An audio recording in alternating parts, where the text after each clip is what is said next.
Kumusta kayo mga padreng at welcome back na naman sa ating channel. Nais ko po kayong batiin na Happy New Year sa inyong lahat. Ang nais ko po sana na nasa mabuti po tayong kalagayan at kalusugan. So, sa araw na ito may pag-uusapan po tayo tungkol sa mga FI na mga motor. Lalo na dito yung mga Honda Click, Honda Beat, Click 150. So halos same lang naman sila eh.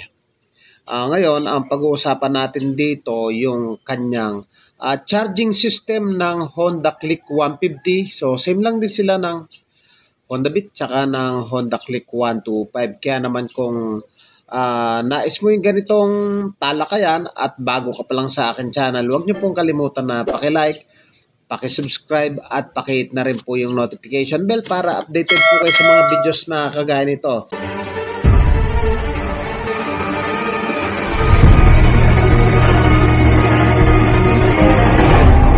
So dito mga padreng, mababasa natin battery charging system diagram. So, paano ba umiikot yung mga kuryente dyan, positive, negative, paano nagfa-function yung ating main relay o power relay na tinatawag, yung starter charging relay, kung ano yung dapat i-check kung ayaw magkarga ng ating battery, so ano yung dapat mga papalitan o dapat i-troubleshoot. So, simulan natin mga padreng. So, syempre magsisimula muna tayo dito sa battery, 12 volts. Ngayon, kung mapapansin nyo, yung positive, kulay red lagi yan mga padreng. So, dadaan muna yan sa 25 ampere na fuse. Okay? So, pagdaan po niya sa 25 ampere na fuse, susupply niyan yung 10 ampere. Makikita nyo naman yun sa fuse box. Nakalagay ECM. So, 10 ampere ECM. So ito yon, susupply ng 25 ampere yung 10 ampere na fuse papuntang ECM. Mababasa nyo yan. So red na may brown yung kanyang color coding. So ibig sabihin papasok po dito yan positive. Papasok dito sa ating ECM positive. So kahit hindi pa tayo nakabukas ng susian, may positive supply na po dito na pumapasok galing sa battery 25 ampere. May pumapasok na rito. So ngayon ilalabas niya rito, red na may white, maglalabas na siya ng positive papunta sa ignition switch o yung combination switch. So pag on natin ng susi, magdidikit yan. Black na may white. So, ibig sabihin, yung black na may white, yan yung nagsisilbing accessories wire. So, pag on ng ating susian, babatuan niya yung ating main relay. Binatuan niya rito. So, kung mapapansin nyo, ito yung dalawa na to, siya yung magsisilbing trigger. So, ito yung negative trigger. Ito naman yung positive trigger. Okay, malinaw? So, pag on ng susian, babatuan niya ng positive supply. Etong trigger, positive. Tapos yung negative, given na po yan. Given. So, nandyan na yan. So, bali, 4 yung terminal. Okay?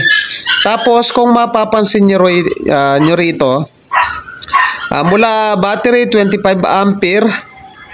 So, dumaretso siya rito sa unang terminal. Kumbaga sa relay natin, relay ng busina, siya yung nagsisilbing 30. So, dito. Tapos, ito naman nagsisilbing normally close itong isa na to. Kaya ngayon, itong dalawa na to, magkalinya lang yan. Iisa lang yan. Na pag nasupply ng, pag on natin ng susian, masusupplyan ng positive, automatic po yan, ibabato na rito. Papunta siya rito sa ating common ng ating starter charging relay, common. So malinaw common. So ngayon, kung mapapansin nyo dito, pag on ng susian, sinupply niya na rin siya ng positive yung isa nating relay dito sa starter charging relay. So bali ang nawawala dito mga padreng yung negative. Ito yung negative.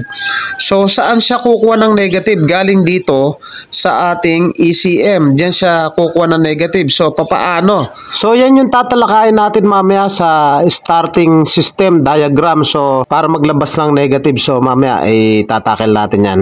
So ganito, pag on ang susian, papasukan ng positive. So dito, automatic yan. Pag on, masusupply na yung ating common. Abang umaandar yung ating motor, so usapan natin charging. Ibig sabihin, tumatakbo yung motor. Konektado na to, itong dalawa na yan. Konektado na yan. Dahil tumatakbo yung motor, umiikot yung ating ACG o yung alternator, ACG. So, ibabalik niya yung kuryente mga idol dahil umiikot nga yan. Pagpasok dito ng positive, ayan, pagpasok dito, iikot yan. So, itong wire na to, reversible. So, pag sinabing reversible, so, habang umiikot to, maglalabas uli ng positive dito, pabalik dito. Ayan o, pabalik. Para magkarga dito sa ating battery. So, malinaw po ba mga idol? So, reversible dito, na kapag tumatakbo yung motor, maglalabas ng power supply to. Dito, lalabas dito. So, yun, malinaw po ba? So, yan po, ibig sabihin ng charging system. So, dito sa diagram na to, umaandar na yung ating makina. Kaya, ang dating nito, palabas na yung kuryente papunta rito sa ating battery. Ngayon, ang tanong naman natin, halimbawang ayaw magkarga ng ating battery, ano ba yung dapat nating palitan? So, tulad nga ng sinabi ko, kung ayaw magkarga, so, halimbawa, umaandar yung ating makina pero ayaw magkarga. So, tingnan lang natin dito. So, ito yung ating wire.